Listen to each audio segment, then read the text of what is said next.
الله فلا مضل له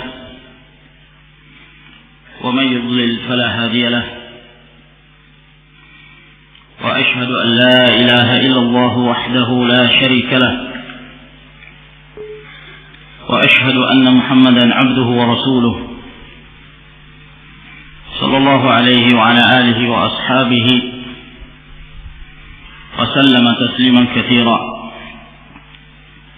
يا أيها الذين آمنوا اتقوا الله حق تقاته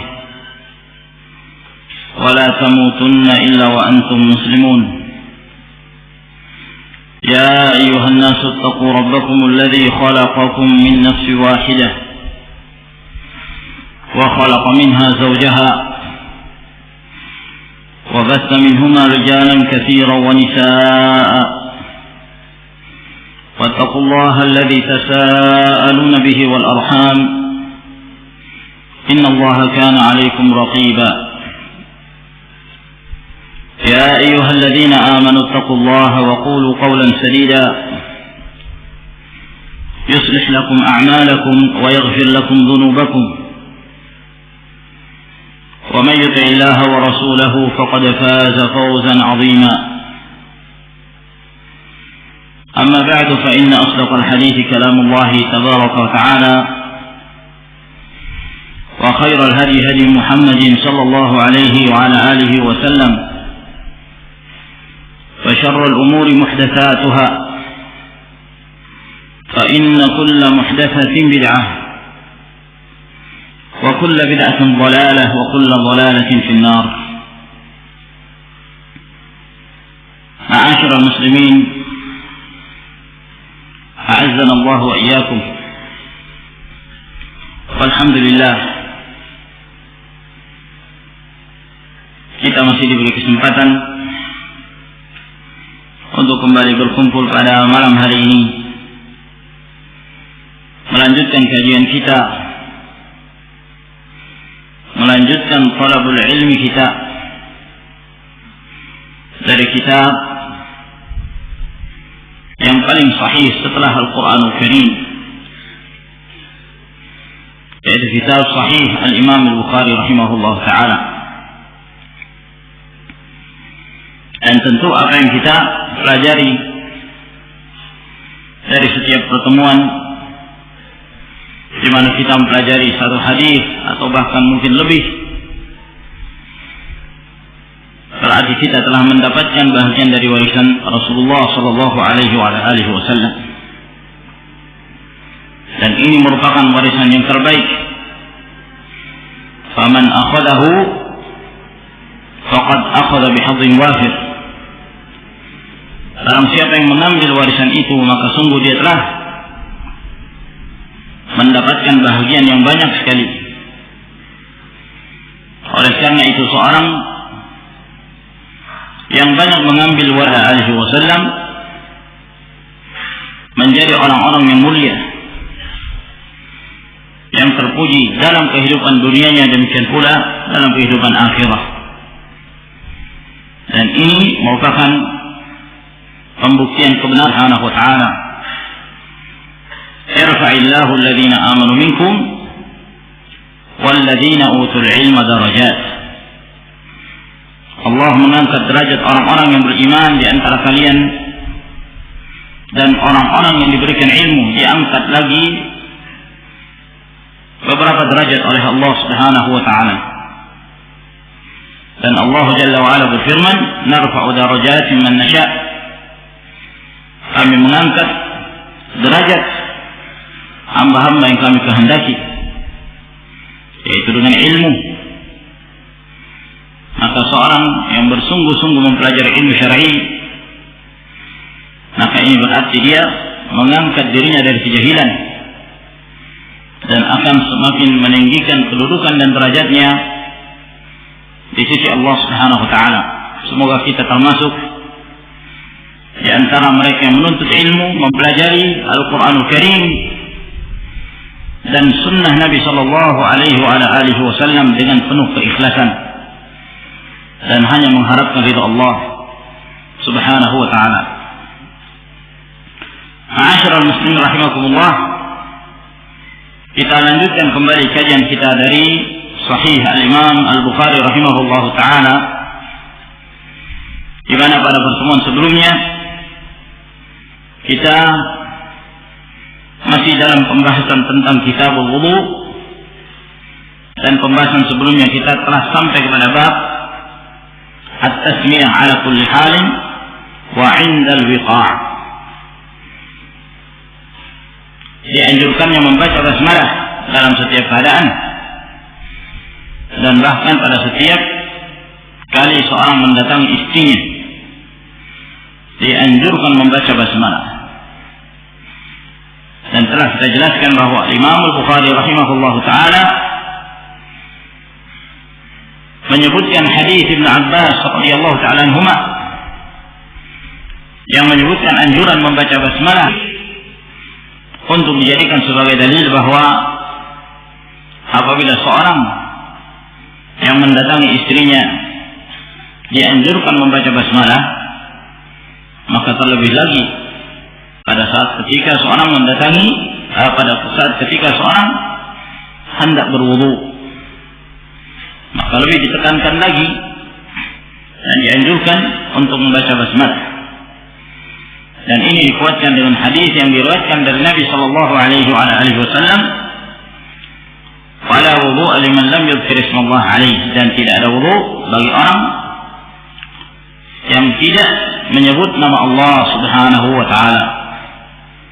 Meskipun hadis ini diperselisihkan tentang, namun sebagian para ulama menghasankannya berdasarkan beberapa jalan yang menjelaskan tentang riwayat ini, sehingga hadis ini saling menguatkan antara satu jalan dengan jalan yang lainnya, sehingga hadis ini mencapai kedudukan hasan li ghairihi, sebagaimana disebutkan oleh Al-Munziri, Al-Hafiz Ibnu Hajar, demikian pula Ibnu Katsir, Ibnu Salah, dan Al-Allamah Al-Albani rahimahullahu ta'ala.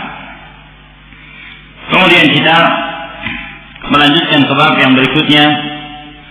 Berkata Imam Abu Abdullah Muhammad bin Ismail bin Ibrahim ibn Mughirah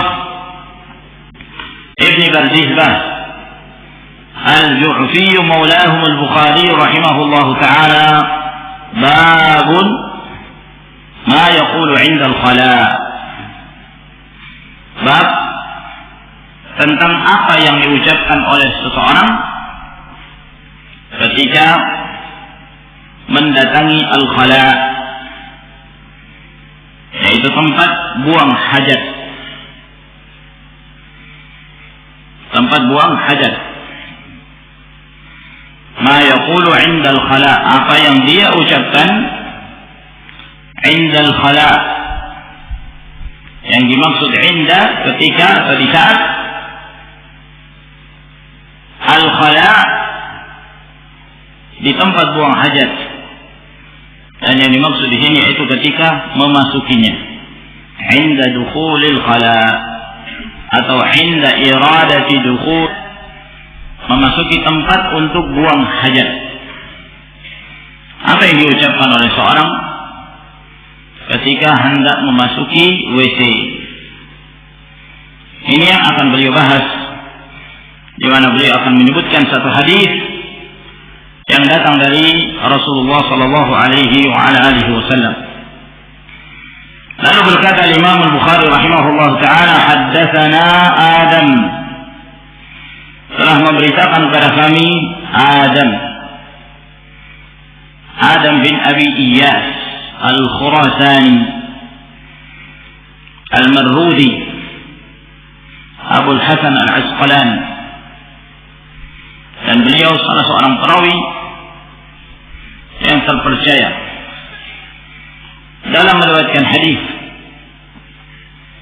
Lebih terkhusus lagi apabila beliau meriwayatkan hadis dari Syu'bah bin Al-Hajjaj, termasuk di antaranya hadis yang akan kita sebutkan ini, termasuk riwayat Al-Imam, termasuk riwayat Adam bin Abi Iyas dari Syu'bah bin Al-Hajjaj. Al-Imam Ahmad rahimahullah ta'ala ketika beliau menjelaskan tentang kedudukan perawi Adam bin Abi Iyas, beliau mengatakan kana minas sittah aw as-sab'ah alladziina kanu yadbituna hadits Syu'bah, bahwa beliau termasuk di antara 6 orang atau 7 orang yang mereka dikenal orang-orang yang teliti dalam meriwayatkan hadis-hadis melalui jalur riwayatnya Syu'bah Ibn al-Hajjaj rahimahullah ta'ala. Di samping kesiqahan beliau juga dikenal sebagai ahli ibadah. Demikian pula beliau juga dikenal sebagai seorang yang kokoh dalam prinsipnya, dalam berpegang kepada sunnah Rasul sallallahu alaihi wasallam. Dan bahkan ketika terjadi zaman fitnah khalqil Quran, ketika menyebarnya pemikiran Mu'tazilah di zaman Al-Imam Ahmad rahimahullah, di mana khalifah pada masa itu Al-Ma'mun yang memaksakan akidah Mu'tazilah untuk diyakini oleh kaum muslimin, yaitu menyatakan bahwa Al-Quran makhluk, sementara para ulama Ahlus Sunnah wal Jamaah meyakini bahwa barang siapa yang mengatakan Al-Quran itu makhluk maka dia kafir. Pemikiran kufur yang ada di dalam mazhabul Mu'tazilah, maka ini yang menyebar di tengah kaum muslimin. Maka beliau Adam bin Abi Iyas termasuk di antara yang menyabarkan Al-Imam Ahmad rahimahullah ta'ala dan yang menghibur Al-Imam Ahmad rahimahullah pada masa-masa beliau di penjara. Dan ketika beliau mendapatkan ujian yang sangat berat karena kekokohan beliau untuk mempertahankan aqidah Ahlus Sunnah wal Jamaah yang menyatakan bahwa Al-Quran kalamullah, firman Allah Subhanahu wa taala dan bukan makhluk. Disebutkan oleh Abu Bakar Al-Ayan rahimahullah ta'ala, beliau mengatakan bahwa suatu ketika aku mendatangi Adam bin Abi Iyas, lalu kemudian aku pun berkata kepadanya, Abdullah bin Salih katibul Laits yuqri'uka salam. Abdullah bin Salih katibnya Laits, sekretarisnya Al-Laits, dia mengirimkan salam kepadamu. Kata Adam bin Abi Iyas, la tuqri'hu minni salam. Ya, apabila engkau bertemu dengannya, jangan engkau kirimkan salam dariku kepadanya. Yani tidak ada pengiriman salam untuk Abdullah bin Salih itu. Maka Abu Bakar heran, lalu dia bertanya kepada Adam, kenapa demikian? Lima? Kenapa engkau tidak ingin mengirimkan salam kepada Abdullah bin Salih katibul Laits? Kata Adam bin Abi Iyas, "Li'annahu yaqul al-Qur'anu makhluk." Karena dia mengatakan bahwa Al-Qur'an itu makhluk. Al-Qur'an itu makhluk dan bukan kalam Allah Tabaraka ta'ala. Maka Abu Bakar Al-Ayan pun menjelaskan bahwa memang demikian. Sebelumnya Abdullah bin Salih mengucapkan hal itu, namun dia menyesal dan bahkan dia menampakkan rujuknya di hadapan kaum muslimin. Dia telah bertobat dari pernyataan itu. Maka setelah mendengar itu, kata Adam bin Abi Iyas, tidak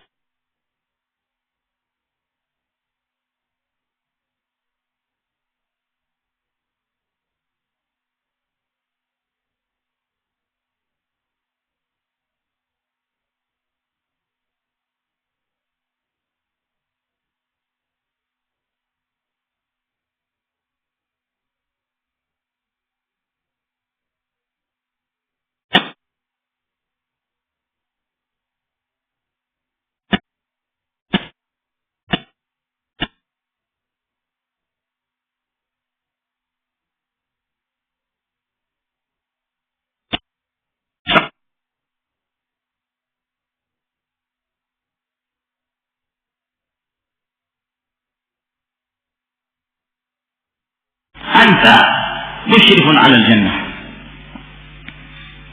Katakan kepadanya apabila engkau telah menemuinya, wahai fulan, bertakwalah kamu kepada Allah dan mendekatkanlah dengan apa yang telah kamu yakini sekarang ini, apa yang kamu jalani sekarang ini, yaitu ujian yang beliau hadapi di penjara dengan penuh penyiksaan dari khalifah. Bersabar dan mendekatkan diri kepada Allah Subhanahu wa taala dengan apa yang telah engkau jalani sekarang ini, dan jangan engkau gentar kepada siapapun, dan hendaknya engkau yakin insyaallah engkau akan menuju surga Allah Subhanahu wa taala, engkau telah mendekati jannah. Lalu kemudian beliau mengatakan, wa qul lahu haddatsana al-Laits bin Sa'd an Muhammad bin Ajlan an Abi Zinan an al-A'raj an Abi Hurairah radhiyallahu ta'ala anhu qala qala Rasulullah, katakan kepadanya, yakni kepada Imam Ahmad, bahwa Al-Laits bin Sa'd telah memberitakan kepada kami dari Muhammad bin Ajlan, dari Abu Zinad, dari Al-A'raj, dari Abu Hurairah, beliau berkata bahwa Rasulullah sallallahu alaihi wasallam bersabda, barang siapa di antara kalian yang menginginkan kalian berbuat kemaksiatan kepada Allah Subhanahu wa taala, siapa saja dia, fala tuti'uhu, maka jangan kalian taat kepadanya, jangan kalian menurutinya, siapapun dia, meskipun dia seorang khalifah, bahkan meskipun kedua orang tua kalian, siapa saja yang menghendaki atas kalian bermaksiat kepada Allah Subhanahu wa ta'ala, jangan kalian taat kepadanya. Maka inilah pesan-pesan Adam bin Abi Iyas untuk disampaikan kepada Imam Ahmad bin Hanbal rahimahullah ta'ala. Maka kata Abu Bakar Al-Ayan, Allah, aku pun berangkat ke Baghdad dengan membawa pesan ini. Lalu setelah itu aku mendatangi penjara yang di sana, di penjara Imam Ahmad bin Hanbal rahimahullah ta'ala. Lalu setelah itu aku mengucapkan salam kepadanya, dan aku menyampaikan pesan salam dari Adam bin Abi Iyas. Lalu aku pun mengatakan kepadanya pesan-pesan dari Adam rahimahullah ta'ala. Setelah itu beliau mengitirkan ucapannya Adam bin Abi Iyas, yakni Imam Ahmad rahimahullah. Lalu setelah itu dia mengangkat kepalanya sambil dia mengatakan, rahimahullah hayyan wa mayyita, rahimahullah hayyan wa mayyita, falaqad ahsana an-nasihah. Semoga Allah merahmatinya ketika hidup dan ketika mati, sungguh dia telah baik dalam menyampaikan nasihat. Sungguh dia telah baik dalam menyampaikan nasihat. Lihat ma'asyiral muslimin rahimakumullah, para ulama dari istiqamah dan kokoh di atas kebenaran, apabila mereka telah meyakini satu prinsip di dalam Islam, maka mereka berpegang teguh kepadanya dan saling nasihat-menasihati di antara mereka untuk istiqamah di atasnya, dan juga menjelaskan pada kita tentang keteguhan para ulama di mana mereka bersabar di atas sunnah Rasul sallallahu alaihi wasallam di tengah-tengah ujian yang mereka hadapi, menyebarnya pemikiran-pemikiran sesat dan menyimpang. Beliau berkata, haddatsana Syu'bah, telah memberitakan kepada kami Syu'bah ibn al-Hajjaj ibn al-Warad al-Ataki al-Azdi Abu Bistam al-Wasiti, Amirul Mu'minin fil hadith. Beliau dikenal sebagai Amirul Mu'minin dalam ilmu hadis, sebagaimana yang dikatakan oleh Sufyan Ats-Tsauri rahimahullah ta'ala. Al-Imam Syafi'i rahimahullah beliau mengatakan, laula Syu'bah lama urifa al-hadits bil Iraq. Kalau bukan karena Syu'bah, maka hadis itu tidak akan dikenal di Irak.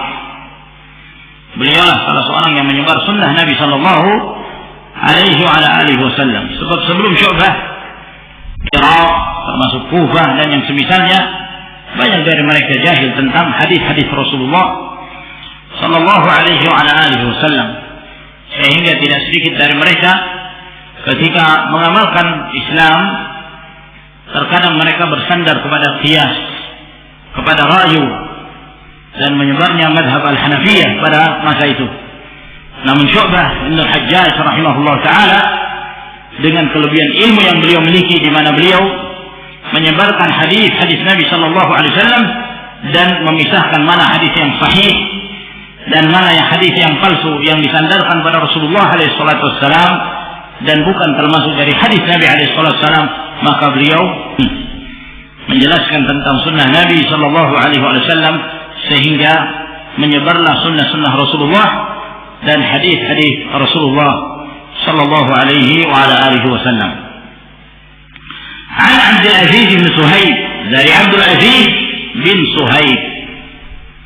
Abdul Aziz bin Suhaib Al-Bunani, dan Al-Bunani Bunanah dari Quraisy, Al-Basri Al-A'ma rahimahullah ta'ala. Qala, beliau berkata, sami'tu Anasan yaqulu, aku telah mendengarkan Anas bin Malik rahimahullah wa radiyallahu ta'ala anhu, Anas bin Malik Abu Hamzah, khadim Rasulullah sallallahu alaihi wasallam, yang telah melayani Rasulullah alaihi salatu wassalam selama Rasulullah alaihi salatu wassalam berada di Madinah kurang lebih 10 tahun.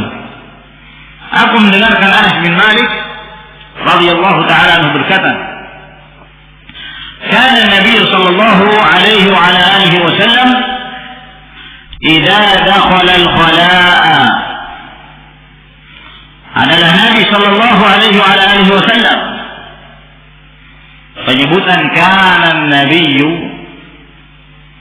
adalah Nabi ini biasanya menunjukkan sesuatu yang menjadi rutinitas Nabi sallallahu alaihi wasallam, yakni beliau senantiasa mengamalkannya. Kana Nabi adalah Nabi sallallahu alaihi wasallam idza dakhala al-khala'a, apabila beliau memasuki al-khala', yaitu tempat untuk membuang hajat. Al-khala', ya, asal kata dari al-khali, baitul khali, tempat yang sepi, tempat yang kosong, dan dinamakan tempat-tempat untuk buang hajat sebagai khala' disebabkan karena tempat tersebut adalah tempat yang kosong, tidak ada orang yang tinggal di dalamnya. Yang tinggal di dalamnya adalah syaitan, dari kalangan syaitan, dari kalangan jin. Idza dakhala al-khala', apabila memasuki al-khala', yang zahir, yang nampak seakan-akan menunjukkan bahwa dianjurkan seseorang mengucapkan zikir ini ketika telah memasuki al-khala', telah berada di dalam tempat buang hajat. Namun bukan ini yang dimaksud oleh beliau hafizahullah radhiyallahu ta'ala anhu, bukan ini yang beliau maksudkan. Sebab penyebutan idza fa'ala kadza, terkadang yang dimaksud adalah idza arada, apabila menghendaki, apabila hendak melakukan sesuatu. Nah, seperti pula firman Allah Subhanahu wa taala, "Fa idza qara'tal Qur'ana fasta'idz billah." Apabila engkau membaca Al-Qur'an, maka ucapkanlah ta'awudz, berlindung diri kepada Allah Subhanahu wa taala. Bukan yang dimaksud ayat ini ketika engkau selesai membaca Al-Quran, tapi yang dimaksud adalah ketika engkau hendak membaca Al-Quran. Idza qara'ta, yani idza aradta al-qira'ah, apabila engkau hendak membaca Al-Quran Karim. Demikian pula dalam riwayat ini, idza dakhala, apabila memasuki, maksudnya idza arada ad-dukhula, apabila hendak memasuki tempat membuang hajat. Dan itu akan ditegaskan lagi dalam riwayat yang lain yang akan disebutkan oleh Imam Al-Bukhari rahimahullah ta'ala setelah menyebutkan riwayat ini. Adalah Nabi sallallahu alaihi wasallam apabila beliau hendak memasuki tempat buang hajat, qala, maka beliau pun mengatakan, Allahumma inni a'udzu bika minal khubuthi wal khaba'ith. Allahumma, ya Allah. Asal kata dari Allahumma itu ya Allah. Lalu kemudian ya-nya dihapus lalu diganti dengan yamin yang terdapat pada akhir dari kata lafzul jalalah menjadi Allahumma. Sehingga kalau kita menerjemahkan kita mengatakan ya Allah, inni a'udzubika, sesungguhnya aku berlindung diri kepadamu, memohon perlindunganmu ya Allah, minal khubthi atau minal khubuthi wal khabaithi. Aku berlindung diri kepadamu dari al-khubus dan al-khaba'ith. Berlindung diri dari dua hal, al-khubus wal khaba'ith. Apa yang dimaksud al-khubus dan apa pula yang dimaksud al-khaba'ith? Di sini ada dua bacaan pada kata al-khubus. Yang pertama dengan ba yang di dhammah, al-khubus, minal khubuthi. Jadi kha di dhammah, ba juga di dhammah, minal khubuthi wal khaba'ith. Adapun bacaan yang pertama ini dengan ba yang di dhammah, al-khubus, itu jamak dari khabith, jamak dari khabith. Dan asal kata al-khabith adalah sesuatu yang buruk, yang jorok, yang kotor. Ya. Al-khubuth jamak dari khabith. Asal maknanya adalah sesuatu yang buruk, yang kotor, yang jahat. Namun yang dimaksud di sini adalah dzukranus syayatin. Syaitan dari kaum laki-lakinya. Dan al-khaba'ith itu jamak dari khabithah, khabithatun, yang artinya syaitan dari kalangan wanitanya. Sehingga makna yang pertama ini ketika kita berdoa, Allahumma inni a'udzu bika minal khubuthi wal khaba'ithi, ya Allah aku berlindung diri kepadamu dari syaitan laki-laki dan syaitan perempuan. Ini makna yang pertama. Makna yang kedua dengan ba yang disukun, minal khubthi, minal khubthi wal khaba'ith. Sehingga dijelaskan oleh para ulama, Ibnu al-Arabi rahimahullah mengatakan maka ini bukan jamak. Beda al-khubuth. Kalau al-khubuth itu jamak dari khabith. Namun kalau ba yang disebut al-khubth maka itu mufrad, tunggal. Disebutkan oleh Ibnu al-Arabi rahimahullah taala dengan al-khubth maka maknanya adalah asy-syai'ul makruh, sesuatu yang dibenci. Sesuatu yang dibenci. Fa in kana min al-kalam fa huwa al-la'nu وعلى الحرام وإن كان من الشراب فهو الضار وإن كان من الملل فهو الكفر. Segala sesuatu yang dibenci, ya. Kalau dari ucapan maka yang disebut al-khubzu adalah laknat. Ketika melaknat itu khubz. Kalau termasuk dari keyakinan maka yang termasuk al-khubzu dari keyakinan adalah kekufuran. Khubuz.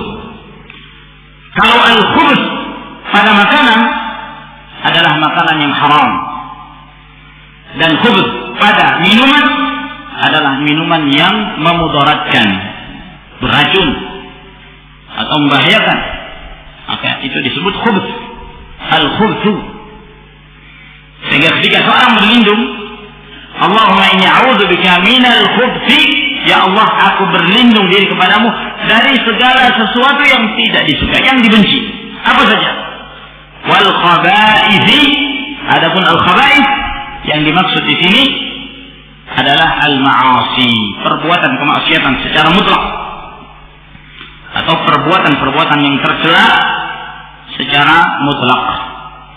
Maka dari sini ma'asyiral rahimakumullah, kita berkesimpulan bahwa ada dua cara membaca zikir ini.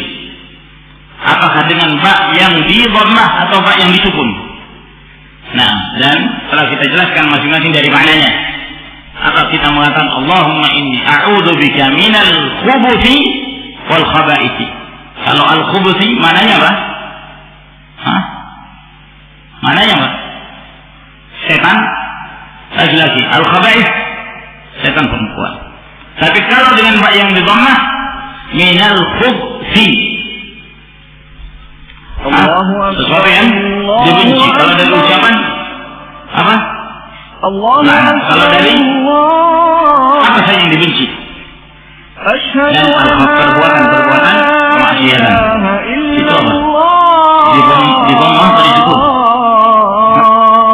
Atau disebutkan dua-duanya? Asyhadu an la ada rokatnya. Masya Allah, kita kuning semua. Baik, yang jelas boleh dua-duanya insyaallah taala diperbolehkan, meskipun ada sebagian para ulama tidak membolehkan disukun. Nah, tidak membolehkan disebutkan minal khubzi, namun yang zahir wallahu taala alam kedua-duanya diperbolehkan.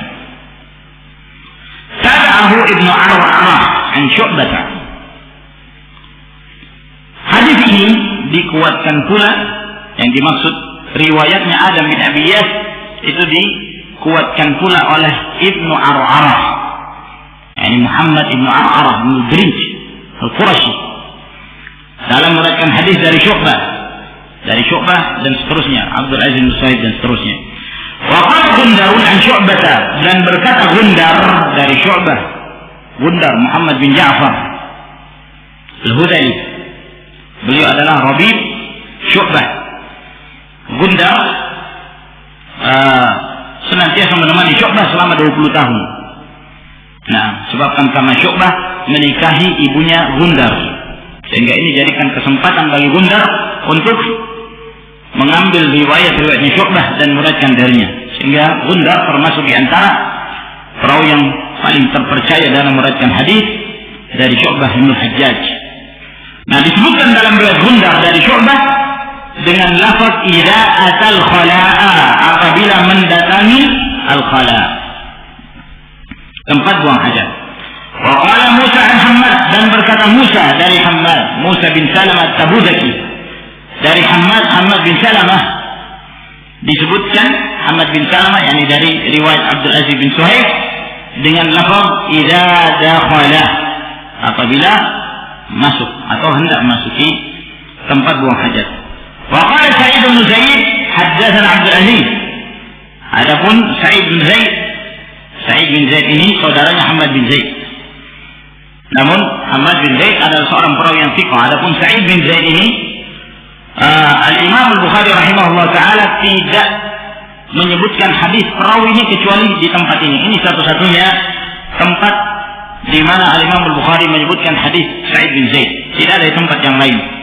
Disebabkan karena Sa'id bin Zaid dalam hal hafalan terdapat kelemahan dalam periwayatan. Itu pun Al-Imam Al-Bukhari tidak menyebutkan riwayatnya sebagai sandaran, namun hanya sebagai penguat dan pendukung riwayat yang lainnya. Berkata Sa'id bin Zaid, haddatsana Abdul Aziz, telah memberitakan kepada kami Abdul Aziz, yakni Abdul Aziz bin Suhaib Al-Bunani, disebutkan dengan lafaz idza arada an yadkhula, apabila beliau hendak memasuki tempat buang hajat. Maka riwayat Sa'id bin Zaid dari Abdul Aziz ini lebih memperjelas riwayat sebelumnya, karena dalam riwayat ini dijelaskan idza arada an yadkhula, apabila hendak memasuki tempat buang hajat. Maka ini menjelaskan riwayat sebelumnya bahwa yang dimaksud apabila memasuki yaitu hendak memasuki tempat buang hajat. Maka riwayat ini ma'asyiral muslimin rahimakumullah menjelaskan kepada kita beberapa faedah. Di antara faedah dari riwayat ini dianjurkannya seorang beristi'adzah, berlindung diri kepada Allah Subhanahu wa ta'ala apabila hendak memasuki tempat buang hajat. Apabila hendak memasuki tempat buang hajat, ini apabila tempat tersebut merupakan tempat yang sudah disiapkan untuk buang hajat. Seperti misalnya sekarang ini, ya, masing-masing rumah sudah punya WC masing-masing di rumahnya, ya, sehingga tidak memerlukan dia untuk keluar. Beda dengan zaman dahulu. Orang-orang dahulu kesulitan. Kalau mereka hendak buang hajat, mereka keluar, pergi ke tempat yang jauh. Nah, dan itulah yang dialami oleh Rasulullah SAW dan para sahabat. Para wanita mereka tentu lebih harus menutupi diri, sehingga mereka mencari-cari waktu. Kalau sudah di malam hari baru mereka keluar untuk buang hajat. Nah, adapun sekarang alhamdulillah nikmat dari Allah Subhanahu wa taala. Ingin buang hajat tinggal di rumah, tidak perlu keluar rumah. Nah, subhanallah. Bahkan kadang-kadang ada sebagian rumah masing-masing kamar punya WC. Nah, tidak perlu keluar dari kamar. Nah, ini nikmat dari Allah Subhanahu wa taala yang patut untuk kita syukuri. Lalu gimana cara menerapkan hadis ini? Idza arada, ketika hendak memasukinya, ini sebelum kita masuk ke kamar mandi atau ke WC tersebut. Sebelum kita masukinya, sebelum kita melewati pintunya, maka kita membaca dari luar.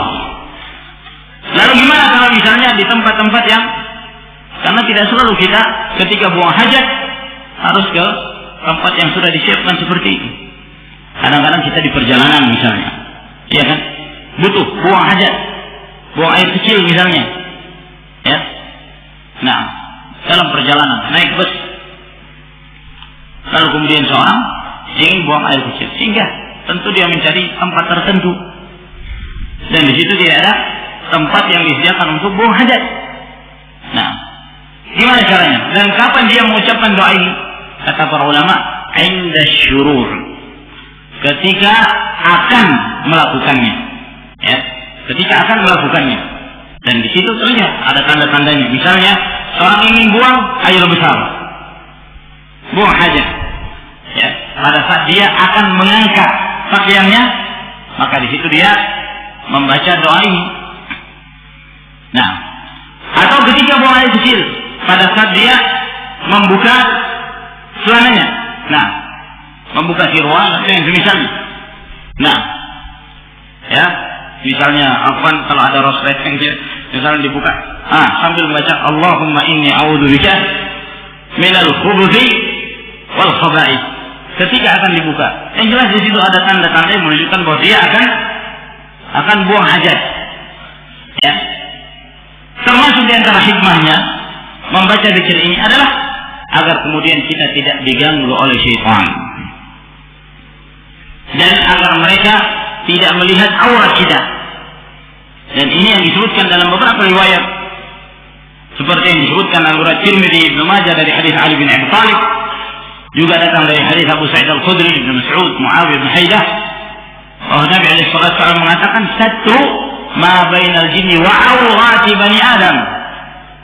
Idza dakhala al-khala' yaqulu bismillah. Allahumma inni a'udzubika minal khubuthi wal khaba'ith." Yang akan menjadi penghalang antara jin dengan auratnya manusia adalah ketika dia mendatangi khala' lalu mengucapkan.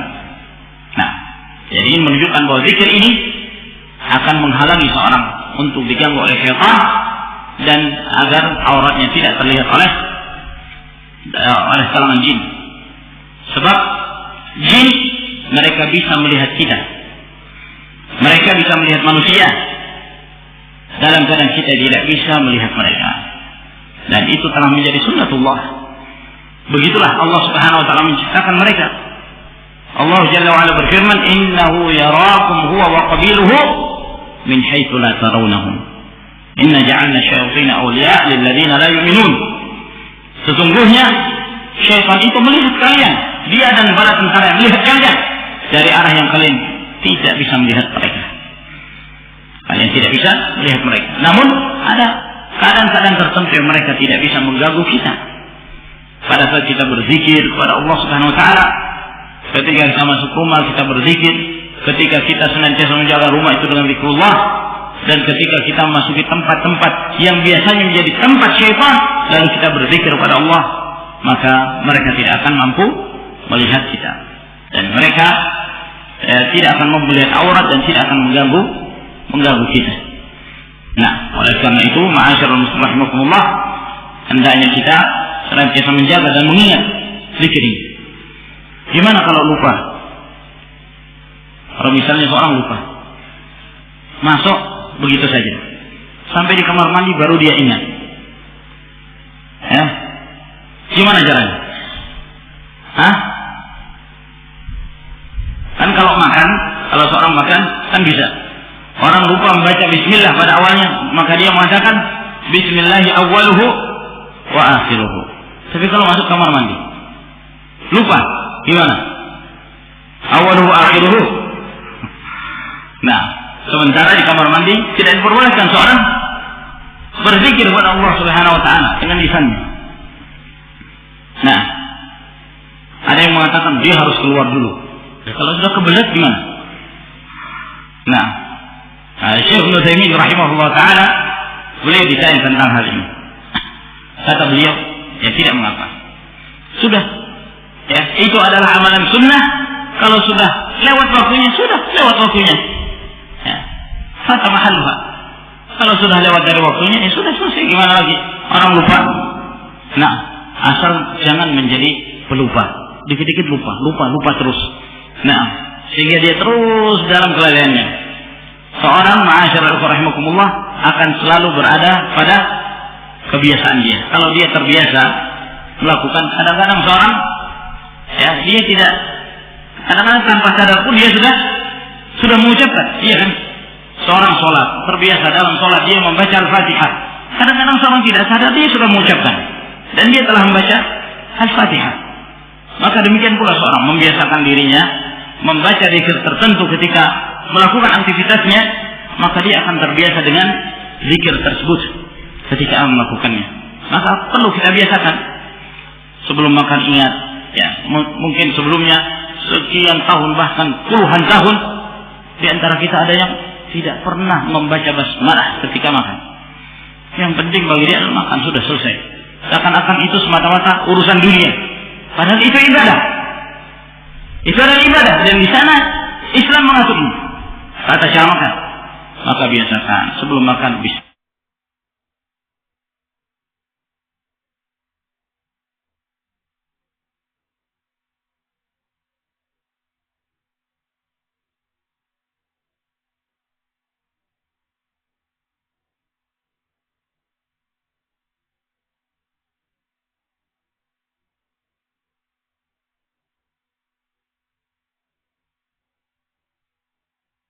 Anta musyrifun 'alal jannah. Katakan kepadanya apabila engkau telah menemuinya, wahai fulan, bertakwalah kamu kepada Allah dan mendekatkan dirilah kamu kepada Allah Subhanahu wa taala dengan apa yang telah kamu yakini sekarang ini, apa yang kamu jalani sekarang ini, yaitu ujian yang beliau hadapi di penjara dengan penuh penyiksaan dari khalifah. Bersabar dan mendekatkan diri kepada Allah Subhanahu wa taala dengan apa yang telah engkau jalani sekarang ini. Dan jangan engkau gentar kepada siapapun.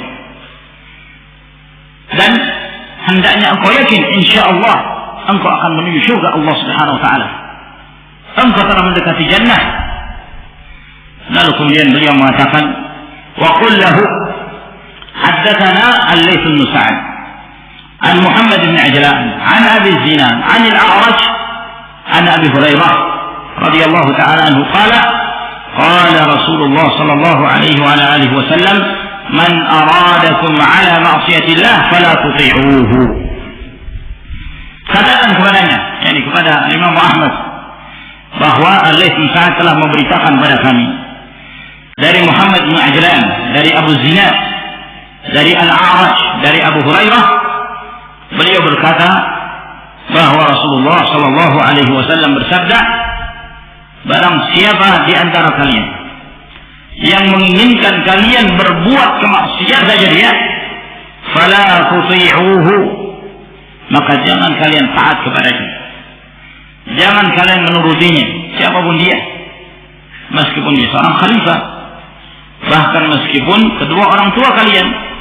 Siapa saja yang menghendaki atas kalian bermaksiat kepada Allah Subhanahu wa ta'ala, jangan kalian taat kepadanya.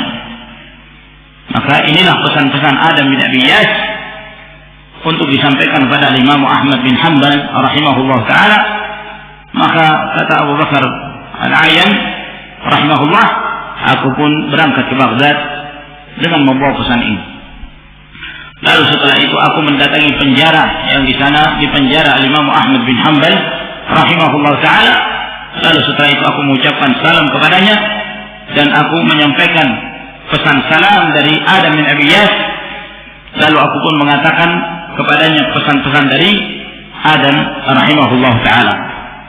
Setelah itu beliau memikirkan ucapannya Adam bin Abi Iyas, yakni Imam Ahmad rahimahullah. Lalu setelah itu dia mengangkat kepalanya sambil dia mengatakan rahimahullah hayyan wa mayyitan. Rahimahullah hayyan wa mayyitan falaqad ahsana an-nasihah. Semoga Allah merahmatinya ketika hidup dan ketika mati. Sungguh dia telah baik dalam menyampaikan nasihat. Sungguh dia telah baik dalam menyampaikan nasihat. Lihat ma'asyiral muslimin rahimakumullah, para ulama dahulu saling menasihati di antara mereka, saling memesankan agar istiqamah dan kokoh di atas kebenaran. Apabila mereka telah meyakini satu prinsip di dalam Islam, maka mereka berpegang teguh kepadanya dan saling nasihat menasihati di antara mereka untuk istiqamah di atasnya, dan juga menjelaskan pada kita tentang keteguhan para ulama di mana mereka bersabar di atas sunnah Rasul sallallahu alaihi wasallam di tengah-tengah ujian yang mereka hadapi, menyebarnya pemikiran-pemikiran sesat dan menyimpang. Beliau berkata, haddatsana Syu'bah, telah memberitakan kepada kami Syu'bah ibn al-Hajjaj ibn al-Warad al-Ataki al-Azdi Abu Bistam al-Wasiti, Amirul Mu'minin fil hadith. Beliau dikenal sebagai Amirul Mu'minin dalam ilmu hadis, sebagaimana yang dikatakan oleh Sufyan ats-Tsauri rahimahullah ta'ala. Al-Imam Syafi'i rahimahullah beliau mengatakan, laula Syu'bah lama urifa al-hadits bil Iraq. Kalau bukan karena Syu'bah, maka hadis itu tidak akan dikenal di Irak. Beliaulah salah seorang yang menyebar sunnah Nabi sallallahu alaihi wasallam. Sebab sebelum Syu'bah, Irak termasuk Kufah dan yang semisalnya, banyak dari mereka jahil tentang hadis-hadis Rasulullah sallallahu alaihi wasallam, sehingga tidak sedikit dari mereka ketika mengamalkan Islam terkadang mereka bersandar kepada qiyas, kepada rayu, dan menyebarnya madhab al-Hanafiyah pada masa itu. Namun Syu'bah bin al-Hajjaj rahimahullah ta'ala dengan kelebihan ilmu yang beliau miliki, di mana beliau menyebarkan hadis-hadis Nabi sallallahu alaihi wasallam dan memisahkan mana hadis yang sahih dan mana yang hadis yang palsu yang disandarkan pada Rasulullah alaihi salatu wassalam dan bukan termasuk dari hadis Nabi alaihi salatu wassalam, maka beliau dengan kesabarannya menjelaskan hal ini, menjelaskan tentang sunnah Nabi sallallahu alaihi wasallam, sehingga menyebarlah sunnah-sunnah Rasulullah dan hadis-hadis Rasulullah sallallahu alaihi wasallam.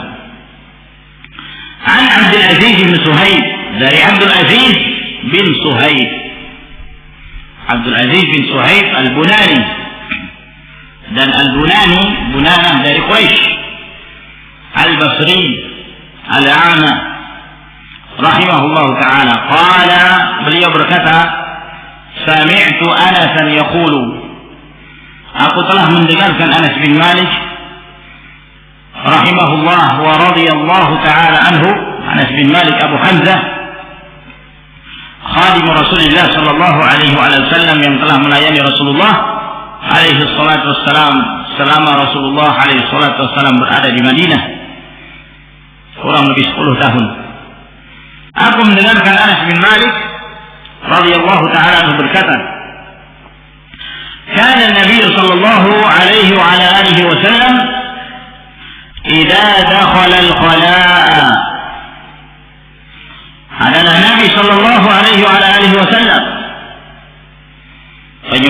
kana an-nabiyyu adalah nabi, ini biasanya menunjukkan sesuatu yang menjadi rutinitas Nabi sallallahu alaihi wasallam, yakni beliau senantiasa mengamalkannya. Kana an-nabi adalah Nabi sallallahu alaihi wasallam idza dakhala al-khala'a, apabila beliau memasuki al-khala', yaitu tempat untuk membuang hajat.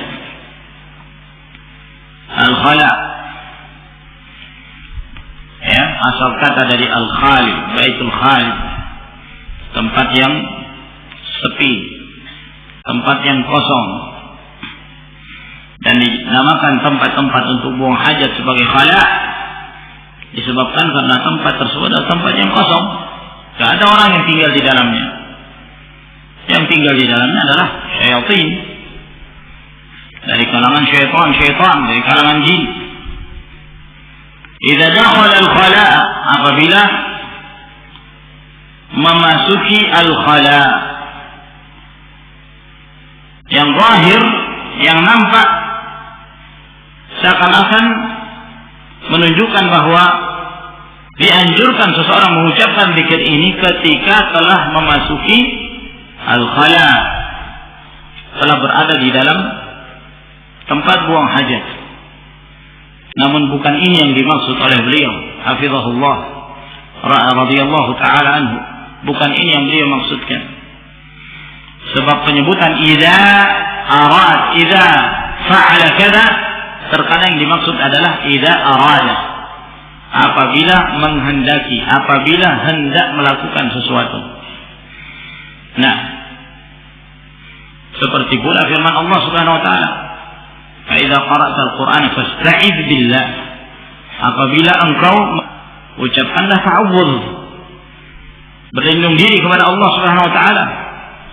Bukan yang dimaksud ayat ini ketika engkau selesai membaca Al-Qur'an, tapi yang dimaksud adalah ketika engkau hendak membaca Al-Qur'an. Idza qara'ta, yani idza aradta al-qira'ah, apabila engkau hendak membaca Al-Qur'an Karim. Demikian pula dalam riwayat ini, idza dakhala, apabila memasuki, maksudnya idza arada ad-dukhula, apabila hendak memasuki tempat membuang hajat. Dan itu akan ditegaskan lagi dalam riwayat yang lainnya akan disebutkan oleh Imam Al-Bukhari rahimahullah taala setelah menyebutkan riwayat ini. Adalah Nabi sallallahu alaihi wasallam, maka beliau pun mengatakan, Allahumma inni a'udzi wal khaba'ith. Allahumma, ya Allah. Asal kata dari Allahumma itu ya Allah. Lalu kemudian ya-nya dihapus lalu diganti dengan mim yang terdapat pada akhir dari kata lafzul jalal. Sehingga kalau kita menerjemahkan, kita mengatakan ya Allah, inni a'udzu bika, sesungguhnya aku berlindung diri kepadamu, memohon perlindunganmu ya Allah, minal khubthi atau mabaithi, aku berlindung diri kepadamu dari al-khubuth dan al-khaba'ith. Berlindung diri dari dua hal, al-khubuth wal khaba'ith. Apa yang dimaksud al-khubuth dan apa pula yang dimaksud al-khaba'ith? Di sini ada dua bacaan pada kata al-khubuth. Yang pertama dengan al-khubuth, minal khubuthi, jadi humma, minal khubuthi wal khaba'ith.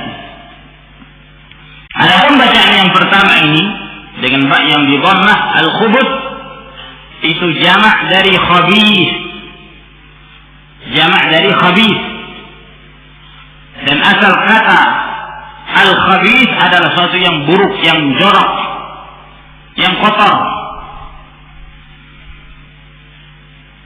Ya, al-khubuth jamak dari khabith.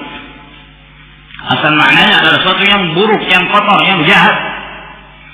namun yang dimaksud di sini adalah dzukran syayatin, syaitan dari kaum laki-lakinya. Dan al-khaba'ith itu jamak dari khabithah, khabithatun, yang artinya syaitan dari kalangan wanitanya.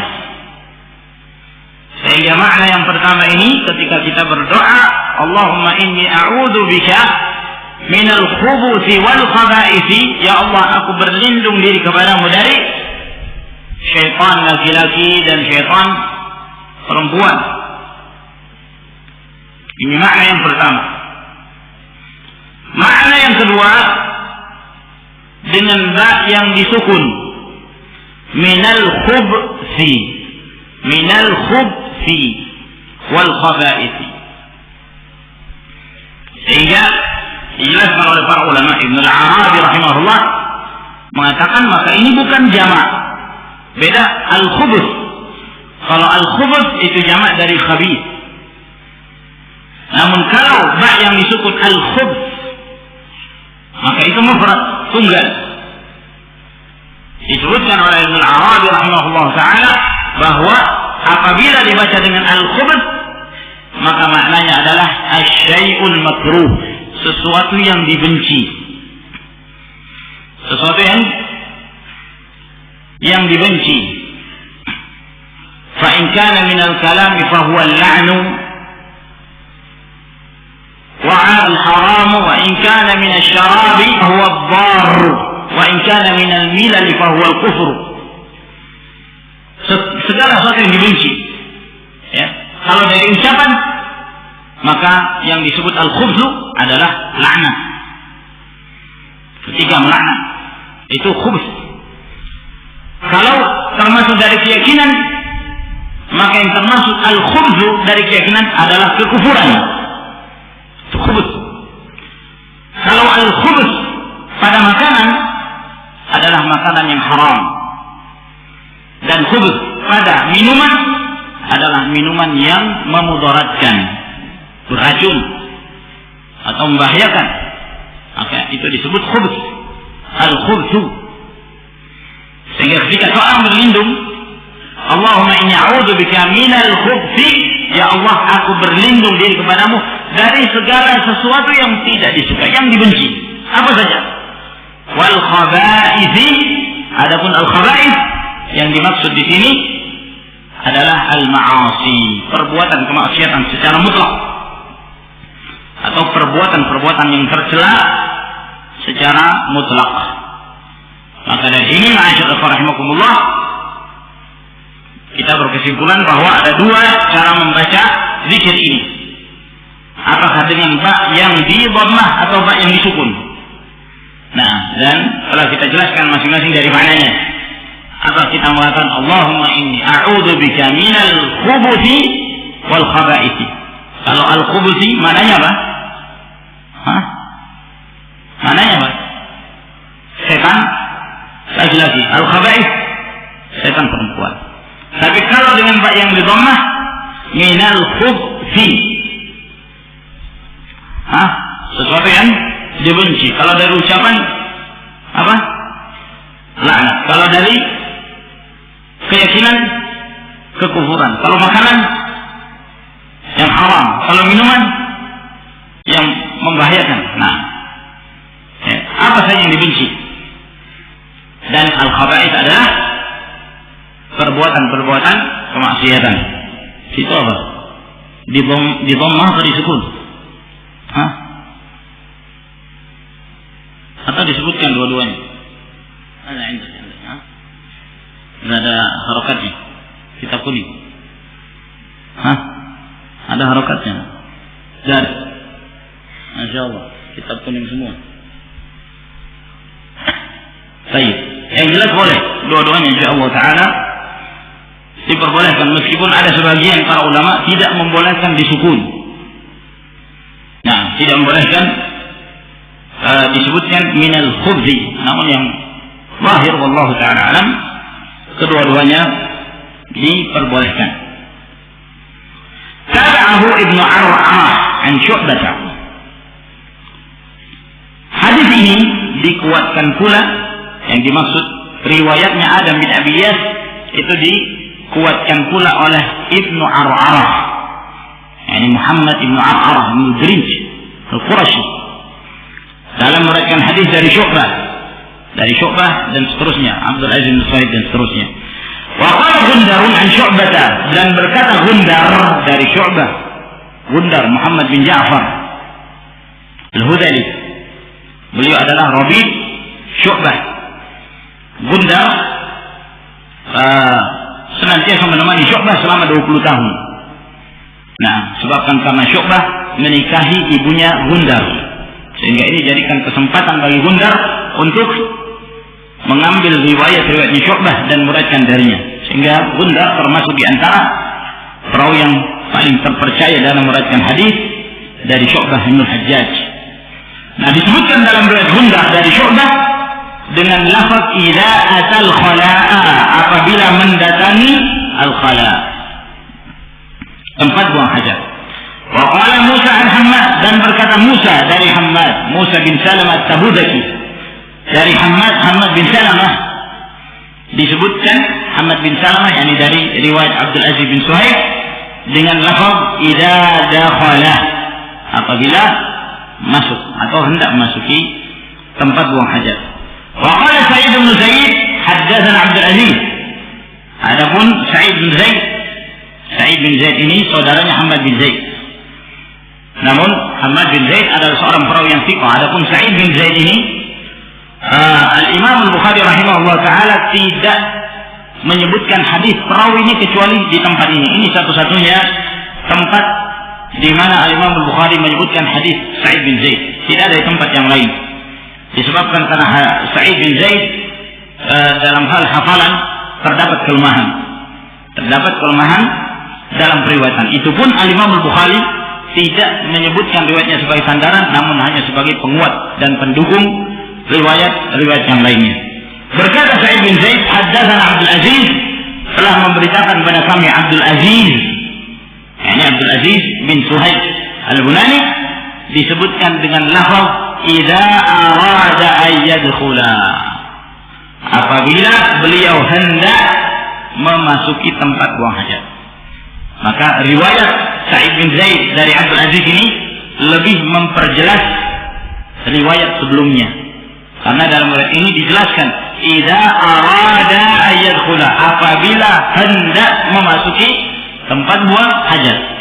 Maka ini menjelaskan riwayat sebelumnya bahwa yang dimaksud apabila memasuki yaitu hendak memasuki tempat buang hajat.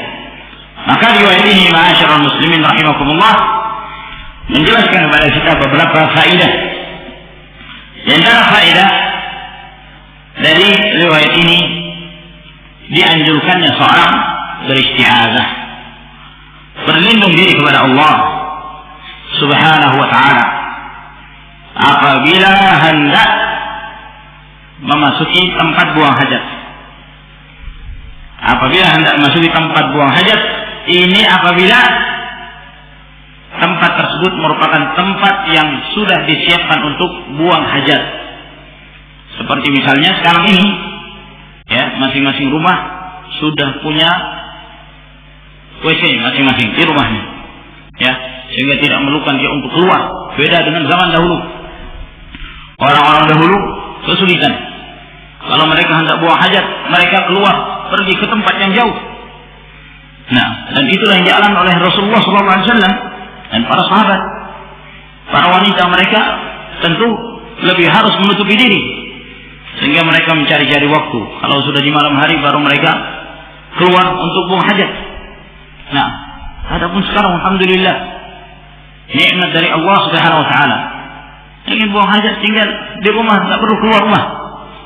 Nah, subhanallah. Bahkan kadang-kadang ada sebagian rumah masing-masing kamar punya WC. Nah, nggak perlu keluar dari kamar. Nah, ini nikmat dari Allah Subhanahu wa taala yang patut untuk kita syukuri. Lalu gimana cara menerapkan hadis ini? Idza arada, ketika hendak memasuki, yakni sebelum kita masuk ke kamar mandi atau ke WC tersebut. Sebelum kita masukinya, Sebelum kita melewati pintunya, maka kita membaca dari luar. Lalu gimana kalau misalnya di tempat-tempat yang, karena tidak selalu kita ketika buang hajat harus ke tempat yang sudah disiapkan seperti itu. Kadang-kadang kita di perjalanan misalnya, ya kan, butuh buang hajat, buang air kecil misalnya, ya. Nah, dalam perjalanan naik bus, lalu kemudian seorang ingin buang air kecil, sehingga tentu dia mencari tempat tertentu, dan di situ tidak ada tempat yang disediakan untuk buang hajat. Nah, gimana caranya? Dan kapan dia mengucapkan doa ini? Kata para ulama, inda syurur, ketika akan melakukannya, ya, ketika akan melakukannya. Dan di situ terlihat ada tanda-tandanya. Misalnya seorang ingin buang air besar, buang hajat, ya, pada saat dia akan mengangkat pakaiannya, maka di situ dia membaca doa ini. Nah, atau ketika buang air kecil, pada saat dia membuka celananya, nah, membuka sirwal yang semisalnya. Nah, ya, misalnya afwan kalau ada rosleting ya, misalnya dibuka, sambil membaca Allahumma inni a'udzubika minal khubuthi wal khaba'ith. Ketika akan dibuka, yang jelas di situ ada tanda-tanda yang menunjukkan bahwa dia akan buang hajat. Ya, termasuk di antara hikmahnya membaca dzikir ini adalah agar kemudian kita tidak diganggu oleh syaitan, dan agar mereka tidak melihat aurat kita. Dan ini yang disebutkan dalam beberapa riwayat, seperti yang disebutkan dalam riwayat Tirmidzi, Ibnu Majah dari hadis Ali bin Abi Thalib, juga datang dari hadis Abu Sa'id Al-Khudri, Ibnu Mas'ud, Muawiyah bin Haidah, bahwa Nabi alaihi wasallam mengatakan, "Satru ma bainal jinni wa awrati bani Adam. Idza dakhala al-khala' an yaqula bismillah. Allahumma inni a'udzubika minal khubuthi wal khaba'ith." Yang akan menjadi penghalang antara jin dengan auratnya manusia adalah ketika dia mendatangi khala' lalu mengucapkan. Nah, jadi ini menunjukkan bahwa zikir ini akan menghalangi seorang untuk diganggu oleh syaitan, dan agar auratnya tidak terlihat oleh kalangan jin. Sebab jin mereka bisa melihat kita, mereka bisa melihat manusia dalam keadaan kita tidak bisa melihat mereka, dan itu telah menjadi sunnatullah. Begitulah Allah Subhanahu wa taala menciptakan mereka. Allah Jalla wa ala berfirman, "Innahu yarakum huwa wa qabiluhu min haitsu la tarawnahum. Inna ja'alna syayatin awliya lil ladzina la yu'minun." Sesungguhnya syaitan itu melihat kalian, dia dan bala tentara melihat kalian dari arah yang kalian tidak bisa melihat mereka. Kalian tidak bisa melihat mereka. Namun ada keadaan-keadaan tertentu yang mereka tidak bisa mengganggu kita. Pada saat kita berzikir kepada Allah Subhanahu wa taala, ketika kita masuk rumah kita berzikir, ketika kita senantiasa menjaga rumah itu dengan zikrullah, dan ketika kita memasuki tempat-tempat yang biasanya menjadi tempat syaitan, lalu kita berzikir kepada Allah, maka mereka tidak akan mampu melihat kita, dan mereka tidak akan melihat aurat dan tidak akan mengganggu kita. Nah, oleh karena itu, ma'asyiral muslimin rahimakumullah, hendaknya kita senantiasa menjaga dan mengingat zikir ini. Gimana kalau lupa? Kalau misalnya seorang lupa, masuk begitu saja, sampai di kamar mandi baru dia ingat, gimana caranya? Kan kalau seorang makan kan bisa. Orang lupa membaca bismillah pada awalnya, maka dia mengatakan bismillahi awwaluhu wa akhiruhu. Tapi kalau masuk kamar mandi lupa, gimana? Awwaluhu wa akhiruhu. Nah, sementara di kamar mandi tidak diperbolehkan seorang berzikir kepada Allah Subhanahu wa taala dengan lisannya. Nah, ada yang mengatakan dia harus keluar dulu. Ya, kalau sudah kebelet gimana? Nah, Syekh Ibnu Utsaimin rahimahullah taala, beliau ditanya tentang hal ini. Kata beliau, ya tidak mengapa. Sudah, ya itu adalah amalan sunnah. Kalau sudah lewat waktunya, sudah lewat waktunya. Ya, fata mahalluha. Kalau sudah lewat dari waktunya, ya sudah selesai. Gimana lagi? Orang lupa. Nah, asal jangan menjadi pelupa. Dikit-dikit lupa terus. Nah, sehingga dia terus dalam kelalaiannya. Seorang ma'asyiral rahimakumullah akan selalu berada pada kebiasaan dia. Kalau dia terbiasa melakukan, kadang-kadang seorang ya dia tidak, kadang-kadang tanpa sadar pun dia sudah mengucapkan. Dia kan seorang sholat terbiasa dalam sholat dia membaca Al-Fatihah. Kadang-kadang seorang tidak sadar dia sudah mengucapkan dan dia telah membaca Al-Fatihah. Maka demikian pula seorang membiasakan dirinya membaca zikir tertentu ketika melakukan aktivitasnya, maka dia akan terbiasa dengan zikir tersebut ketika melakukannya. Maka perlu kita biasakan. Sebelum makan ingat, ya, mungkin sebelumnya sekian tahun bahkan puluhan tahun di antara kita ada yang tidak pernah membaca basmalah ketika makan. Yang penting bagi dia makan sudah selesai. Seakan-akan itu semata-mata urusan dunia. Padahal itu ibadah. Itu adalah ibadah dan di sana Islam mengaturnya. Kata cara makan, maka biasakan sebelum makan bisa. Anta musyrifun 'alal jannah. Katakan kepadanya apabila engkau telah menemuinya, wahai fulan, bertakwalah kamu kepada Allah dan mendekatkan dirilah kamu kepada Allah Subhanahu wa taala dengan apa yang telah kamu yakini sekarang ini, apa yang kamu jalani sekarang ini, yaitu ujian yang beliau hadapi di penjara dengan penuh penyiksaan dari khalifah. Bersabar dan mendekatkan diri kepada Allah Subhanahu wa taala dengan apa yang telah engkau jalani sekarang ini. Dan jangan engkau gentar kepada siapapun.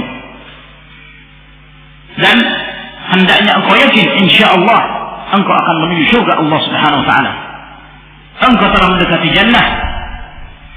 Lalu kemudian beliau mengatakan, wa qul lahu haddatsana al-Layth bin Sa'd an Muhammad bin Ajlan an Abi Zinad an al-A'raj an Abi Hurairah radhiyallahu ta'ala anhu qala qala Rasulullah sallallahu alaihi wa alihi wasallam man aradakum ala ma'siyatillah fala tuti'uhu.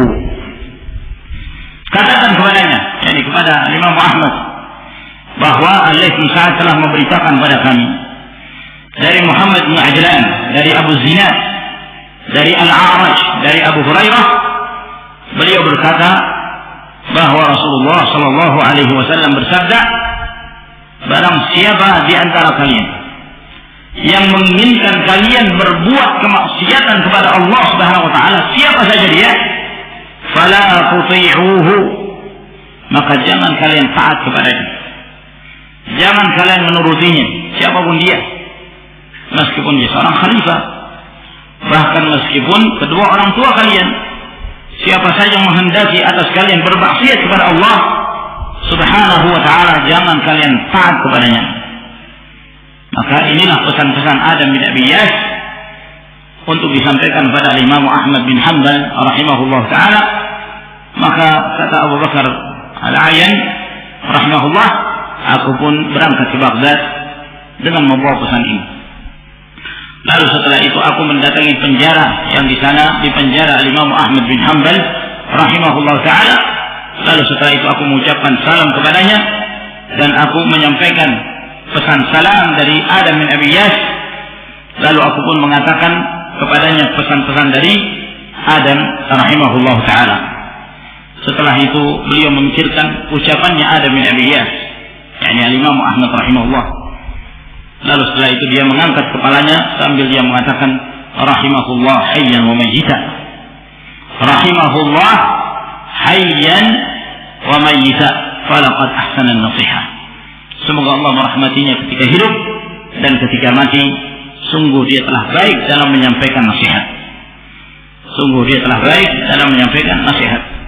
Lihat ma'asyiral muslimin rahimakumullah, para ulama dahulu saling menasihati di antara mereka, saling memesankan agar istiqamah dan kokoh di atas kebenaran. Apabila mereka telah meyakini satu prinsip di dalam Islam, maka mereka berpegang teguh kepadanya dan saling nasihat-menasihati di antara mereka untuk istiqamah di atasnya, dan juga menjelaskan pada kita tentang keteguhan para ulama, di mana mereka bersabar di atas sunnah Rasul sallallahu alaihi wasallam di tengah-tengah ujian yang mereka hadapi, menyebarnya pemikiran-pemikiran sesat dan menyimpang.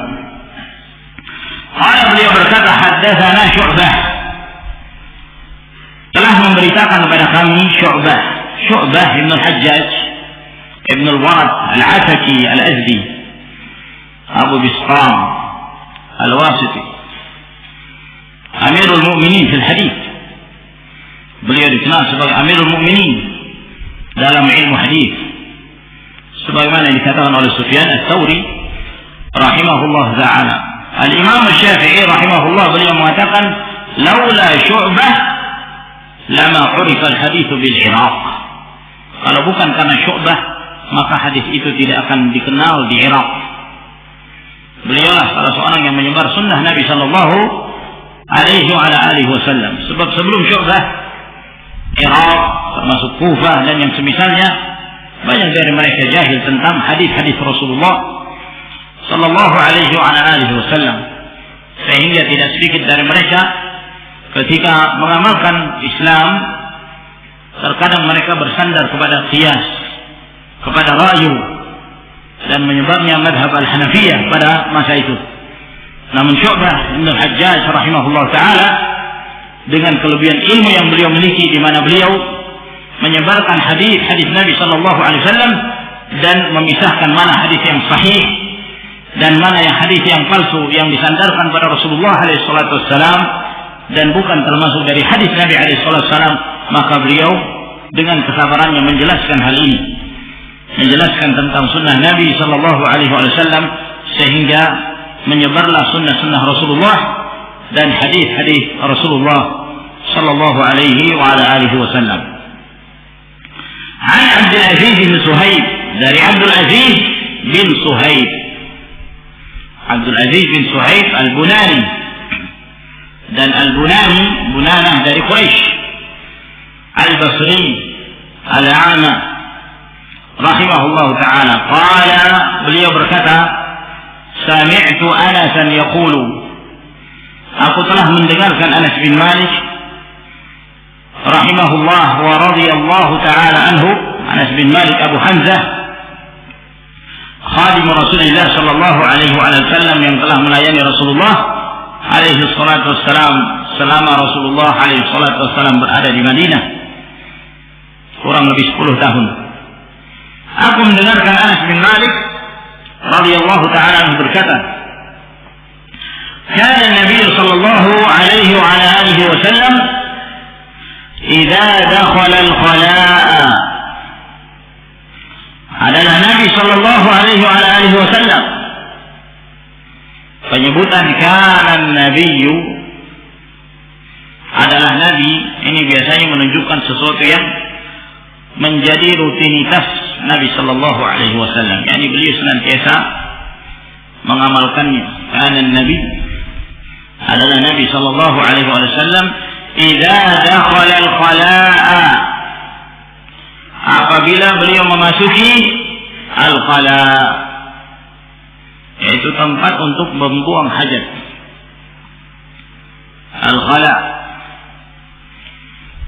ya, asal kata dari al-khali, baitul khali, tempat yang sepi, tempat yang kosong, dan dinamakan tempat-tempat untuk buang hajat sebagai khala' disebabkan karena tempat tersebut adalah tempat yang kosong, tidak ada orang yang tinggal di dalamnya.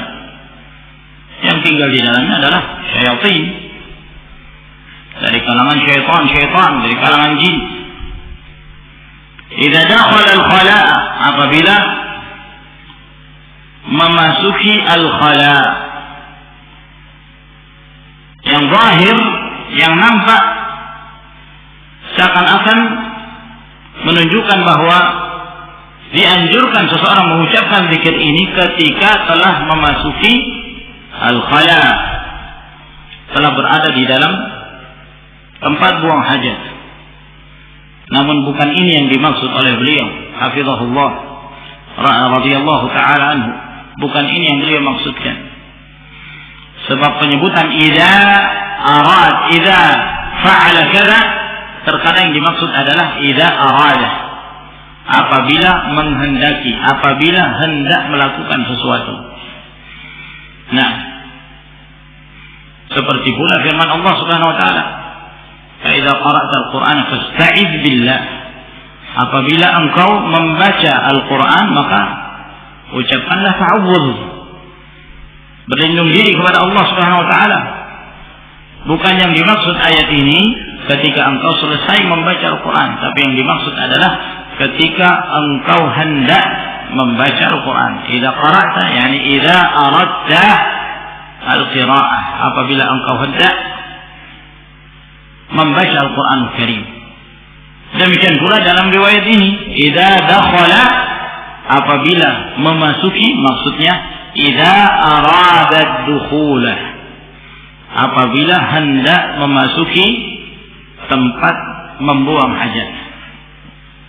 Dan itu akan ditegaskan lagi dalam riwayat yang lain yang akan disebutkan oleh Imam Al-Bukhari rahimahullah ta'ala setelah menyebutkan riwayat ini. Adalah Nabi Shallallahu Alaihi Wasallam apabila beliau hendak memasuki tempat buang hajat, qala, maka beliau pun mengatakan, Allahumma inni a'udzu bika minal khubuthi wal khaba'ith. Allahumma, ya Allah. Asal kata dari Allahumma itu ya Allah. Lalu kemudian ya-nya dihapus lalu diganti dengan yamin yang terdapat pada akhir dari kata lafzul jalalah menjadi Allahumma. Sehingga kalau kita menerjemahkan, kita mengatakan ya Allah, inni a'udzu bika, sesungguhnya aku berlindung diri kepadamu, memohon perlindunganmu ya Allah, minal khubthi atau minal khubuthi wal khaba'ith. Aku berlindung diri kepadamu dari al-khubus dan al-khaba'ith. Berlindung diri dari dua hal, al-khubus wal khaba'ith. Apa yang dimaksud al-khubus dan apa pula yang dimaksud al-khaba'ith? Di sini ada dua bacaan pada kata al-khubus. Yang pertama dengan ba yang di dhammah, al-khubus, minal khubuthi. Jadi kha di dhammah, ba juga di dhammah, minal khubuthi wal khaba'ith. Adapun bacaan yang pertama ini dengan ba yang di dhammah, al-khubus, itu jamak dari khabith, jamak dari khabith. Dan asal kata al-khabith adalah sesuatu yang buruk, yang jorok, yang kotor. Ya. Al-khubuth jamak dari khabith. Asal maknanya adalah sesuatu yang buruk, yang kotor, yang jahat. Namun yang dimaksud di sini adalah dzukran syaitan. Syaitan dari kaum laki-lakinya. Dan al-khaba'ith itu jamak dari khabithah, khabithatun, yang artinya syaitan dari kalangan wanitanya. Sehingga makna yang pertama ini ketika kita berdoa, Allahumma inni a'udzu bika minal khubuthi wal khaba'ith, ya Allah, aku berlindung diri kepadamu dari syaitan laki-laki dan syaitan perempuan. Ini makna yang pertama. Makna yang kedua dengan ba yang disukun, minal khubthi, minal khubthi wal khaba'ith. Sehingga dijelaskan oleh para ulama, Ibnu Al-Arabi rahimahullah mengatakan maka ini bukan jamak.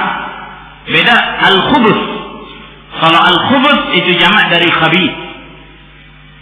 Namun kalau ba yang disebut al-khubth, maka itu mufrad, tunggal. Disebutkan oleh Ibnu Al-Arabi rahimahullah ta'ala bahwa apabila dibaca dengan al-khubth, maka maknanya adalah asyai'ul makruh, sesuatu yang dibenci, sesuatu yang dibenci. Fa in kana min al-kalam fa huwa al-la'nu wa 'al-haram, wa in kana min asy-syarab fa huwa ad-darr, wa in kana min al-milal fa huwa al-kufr. Segala sesuatu yang dibenci, ya. Kalau dari ucapan, maka yang disebut al-khubzu adalah laknat. Ketika melaknat itu khubz. Kalau termasuk dari keyakinan, maka yang termasuk al-khubzu dari keyakinan adalah kekufuran. Itu khubz. Kalau al-khubz pada makanan adalah makanan yang haram, dan khubz pada minuman adalah minuman yang memudaratkan, beracun atau membahayakan, maka itu disebut khubz, al-khubzu.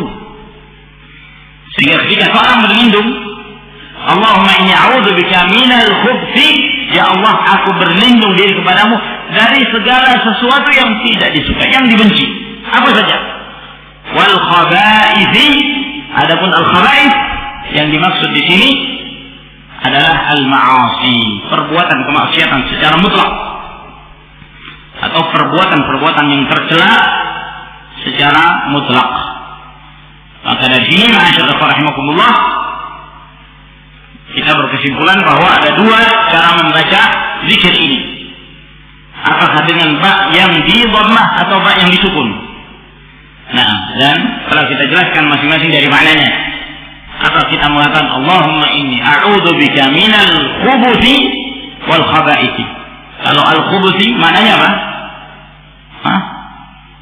Maknanya apa? Setan laki-laki. Al khaba'ith, setan perempuan. Tapi kalau dengan ba yang di dhammah, minal khubthi, sesuatu yang dibenci. Kalau dari ucapan apa? Laknat. Kalau dari keyakinan, kekufuran. Kalau makanan, yang haram. Kalau minuman, yang membahayakan. Nah, apa saja yang dibenci. Dan al-khaba'ith adalah perbuatan-perbuatan kemaksiatan. Itu apa? Di dhammah atau disukun? Atau disebutkan dua-duanya? Nggak ada harokatnya. Kitab kuning. Ada harokatnya. Dan Masya Allah, kitab kuning semua. Baik. Yang jelas boleh dua-duanya insyaallah taala diperbolehkan, meskipun ada sebagian para ulama tidak membolehkan disukun. Nah, tidak membolehkan disebutkan minal khubzi, namun yang zahir wallahu taala alam kedua-duanya diperbolehkan. Tabi'ahu Ibnu Arwah an Syu'bah. Hadis ini dikuatkan pula, yang dimaksud riwayatnya Adam bin Abi Iyas itu dikuatkan pula oleh Ibnu Ar'arah, yakni Muhammad Ibnu Ar'arah bin Idris Al-Qurashi, dalam meriwayatkan hadis dari Syu'bah dan seterusnya, Abdul Aziz bin Suhaib dan seterusnya. Wa qala Gundarun an Syu'bah, dan berkata Gundar dari Syu'bah, Gundar Muhammad bin Ja'far Al-Hudali, beliau adalah Rabi' Syu'bah. Gundar senantiasa menemani Syu'bah selama 20 tahun.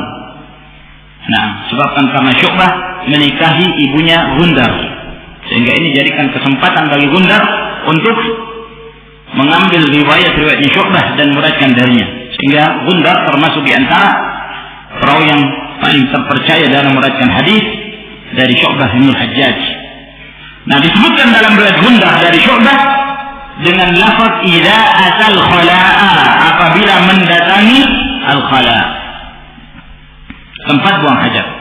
Wa qala Musa al-Hammad, dan berkata Musa dari Hammad, Musa bin Salamah at-Tabuzaki, dari Hammad bin Salamah, disebutkan Hammad bin Salamah yakni dari riwayat Abdul Aziz bin Suhaib, dengan lafaz idza dakhala, apabila masuk atau hendak memasuki tempat buang hajat.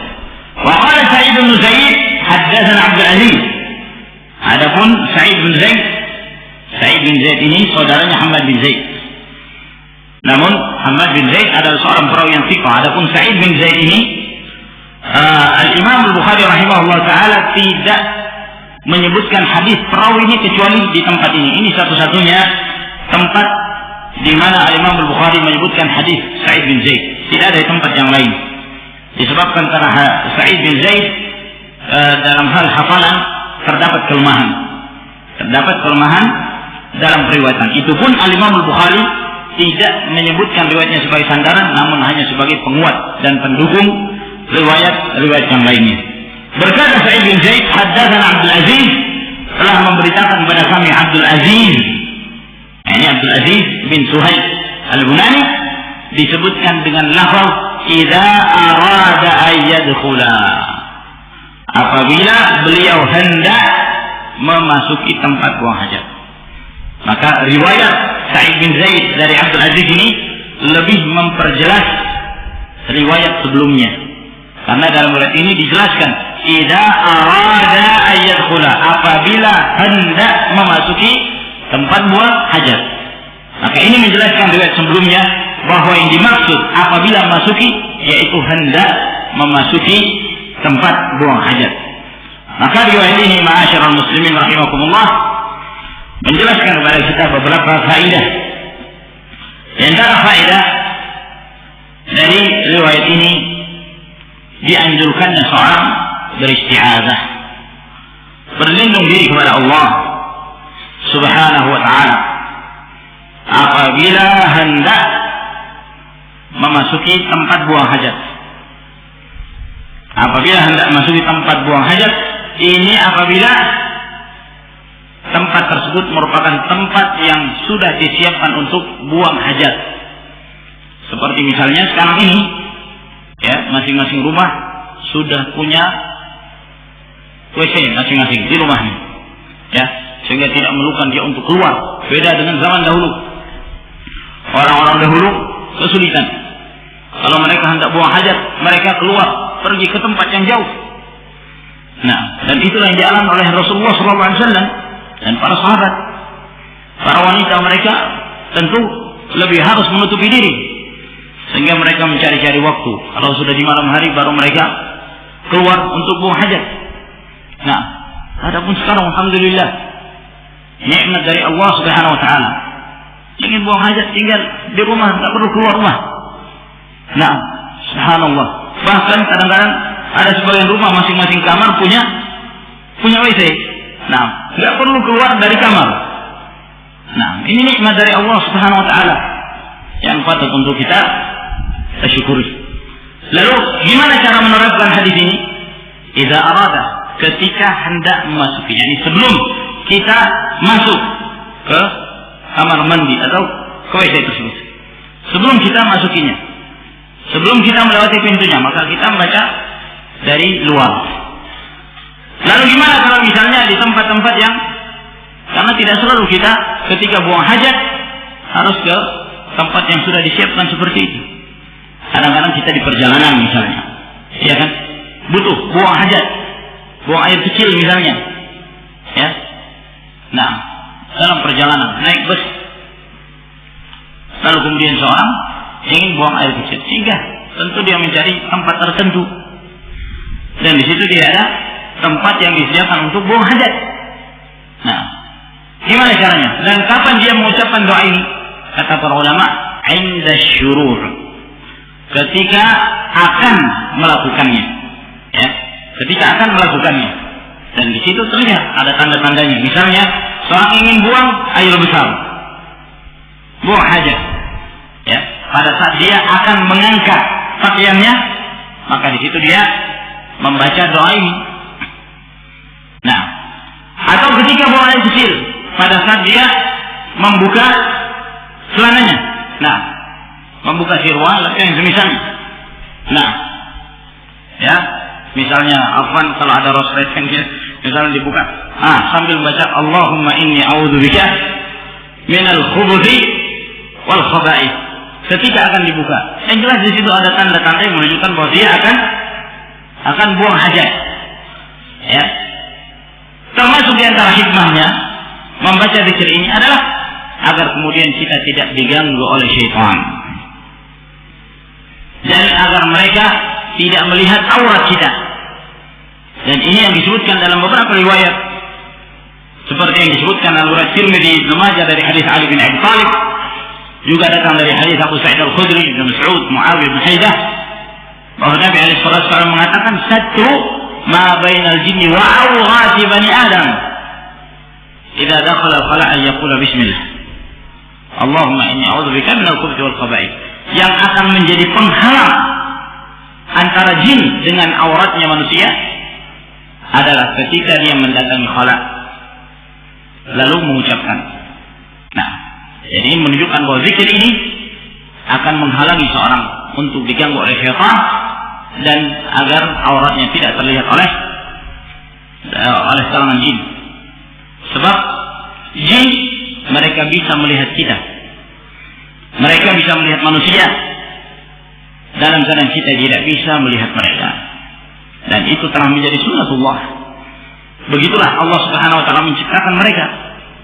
Allah Jalla wa Ala berfirman, "Innahu yarakum huwa wa qabiluhu min haitsu la tarawnahum. Inna ja'alna syayatina awliya lil ladzina la yu'minun." Sesungguhnya syaitan itu melihat kalian, dia dan bala tentara melihat kalian dari arah yang kalian tidak bisa melihat mereka. Kalian tidak bisa melihat mereka. Namun ada keadaan-keadaan tertentu yang mereka tidak bisa mengganggu kita. Pada saat kita berzikir kepada Allah Subhanahu wa taala, ketika kita masuk rumah kita berzikir, ketika kita senantiasa menjaga rumah itu dengan zikrullah, dan ketika kita masuki tempat-tempat yang biasanya menjadi tempat syaitan dan kita berzikir kepada Allah, maka mereka tidak akan mampu melihat kita. Dan mereka tidak akan melihat aurat dan tidak akan mengganggu kita. Nah, oleh karena itu, ma'asyiral muslimin rahimakumullah, hendaknya kita senantiasa menjaga dan mengingat zikir ini. Gimana kalau lupa? Kalau misalnya seorang lupa, masuk begitu saja, sampai di kamar mandi baru dia ingat. Ya, gimana caranya? Kan kalau seorang makan kan bisa. Orang lupa membaca bismillah pada awalnya, maka dia mengatakan bismillahi awwaluhu wa akhiruhu. Tapi kalau masuk kamar mandi lupa, gimana? Awwaluhu wa akhiruhu. Nah, sementara di kamar mandi tidak diperbolehkan seorang berzikir kepada Allah Subhanahu wa taala dengan lisannya. Nah, ada yang mengatakan dia harus keluar dulu. Ya, kalau sudah kebelet gimana? Nah, Syekh Ibnu Utsaimin rahimahullah taala beliau ditanya tentang hal ini. Kata beliau, ya tidak mengapa. Sudah. Ya, itu adalah amalan sunnah. Kalau sudah lewat waktunya, sudah lewat waktunya. Ya. Maka mahalluha. Kalau sudah lewat dari waktunya, ya sudah selesai. Gimana lagi? Orang lupa. Nah, asal jangan menjadi pelupa. Dikit-dikit lupa terus. Nah, sehingga dia terus dalam kelalaiannya. Seorang ma'asyiral rahimakumullah akan selalu berada pada kebiasaan dia. Kalau dia terbiasa melakukan, kadang-kadang seorang ya dia tidak, kadang-kadang tanpa sadar pun dia sudah mengucapkan, iya kan? Seorang sholat terbiasa dalam sholat dia membaca Al-Fatihah. Kadang-kadang seorang tidak sadar dia sudah mengucapkan dan dia telah membaca Al-Fatihah. Maka demikian pula seorang membiasakan dirinya membaca zikir tertentu ketika melakukan aktivitasnya, maka dia akan terbiasa dengan zikir tersebut ketika melakukannya. Maka perlu kita biasakan. Sebelum makan ingat, ya, mungkin sebelumnya sekian tahun bahkan puluhan tahun di antara kita ada yang tidak pernah membaca basmalah ketika makan. Yang penting bagi dia makan sudah selesai. Seakan-akan itu semata-mata urusan dunia. Padahal itu ibadah. Itu adalah ibadah dan di sana Islam mengatur ini. Kata cara makan, maka biasakan sebelum makan bismillah.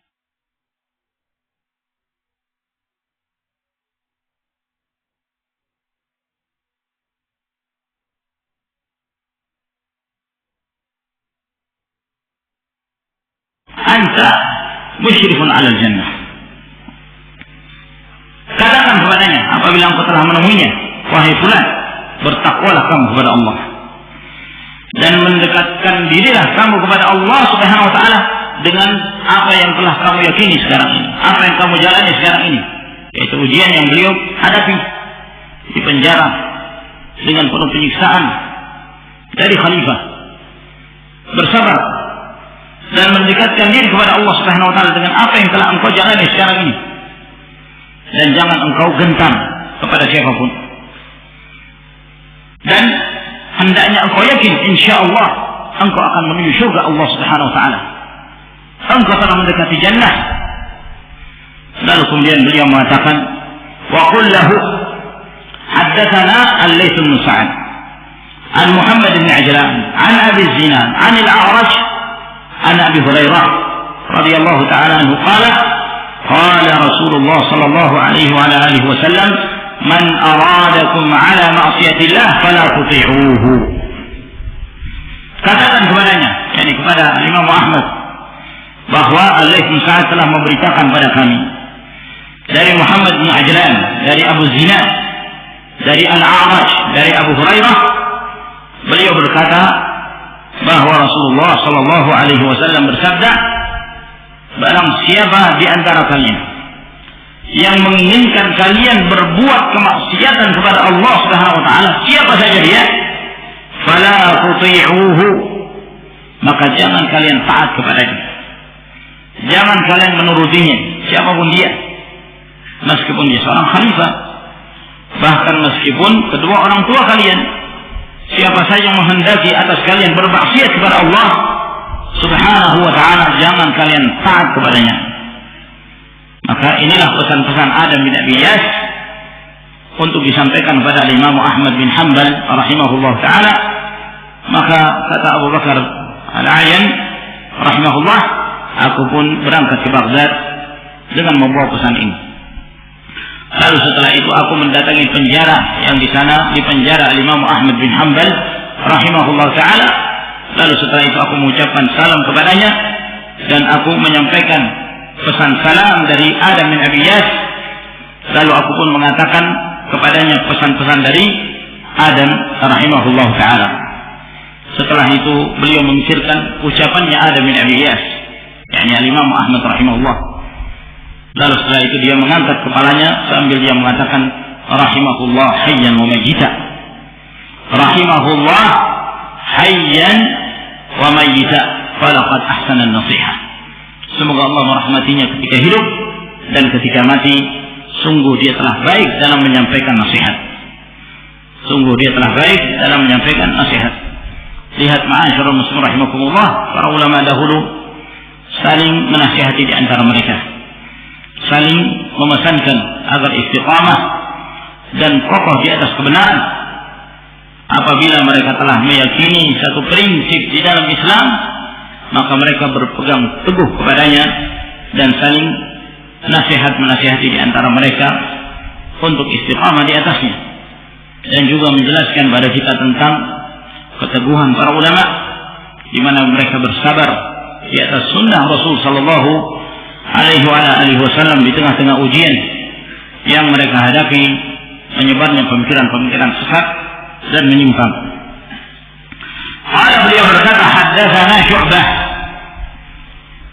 telah memberitakan kepada kami Syu'bah ibn al-Hajjaj ibn al-Warad al-Ataki al-Azdi Abu Bistam al-Wasiti, Amirul Mu'minin fil hadith.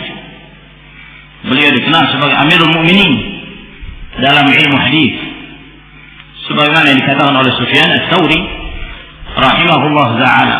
Al-Imam Syafi'i rahimahullah beliau mengatakan, laula Syu'bah lama urifa al-hadits bil Iraq. Kalau bukan karena Syu'bah, maka hadis itu tidak akan dikenal di Irak. Beliaulah salah seorang yang menyebar sunnah Nabi sallallahu alaihi wasallam. Sebab sebelum Syu'bah, Irak termasuk Kufah dan yang semisalnya, banyak dari mereka jahil tentang hadis-hadis Rasulullah sallallahu alaihi wasallam, sehingga tidak sedikit dari mereka ketika mengamalkan Islam terkadang mereka bersandar kepada qiyas, kepada rayu, dan menyebarnya mazhab al-Hanafiyah pada masa itu. Namun Syu'bah bin al-Hajjaj rahimahullah ta'ala dengan kelebihan ilmu yang beliau miliki, di mana beliau menyebarkan hadis-hadis Nabi sallallahu alaihi wasallam dan memisahkan mana hadis yang sahih dan mana yang hadis yang palsu yang disandarkan pada Rasulullah alaihi salatu wassalam dan bukan termasuk dari hadis Nabi alaihi salatu wassalam, maka beliau dengan kesabarannya menjelaskan hal ini, menjelaskan tentang sunnah Nabi sallallahu alaihi wasallam, sehingga menyebarlah sunnah-sunnah Rasulullah dan hadis-hadis Rasulullah sallallahu alaihi wa ala alihi wasallam. An Abdul Aziz bin Suhaib, dari Abdul Aziz bin Suhaib, Abdul Aziz bin Suhaib al-Bunani, dan al-Bunani Bunanah dari Quraisy, al-Basri al-A'ma rahimahullahu ta'ala. Qala, beliau berkata, sami'tu Anasan yaqulu, aku telah mendengarkan Anas bin Malik rahimahullah wa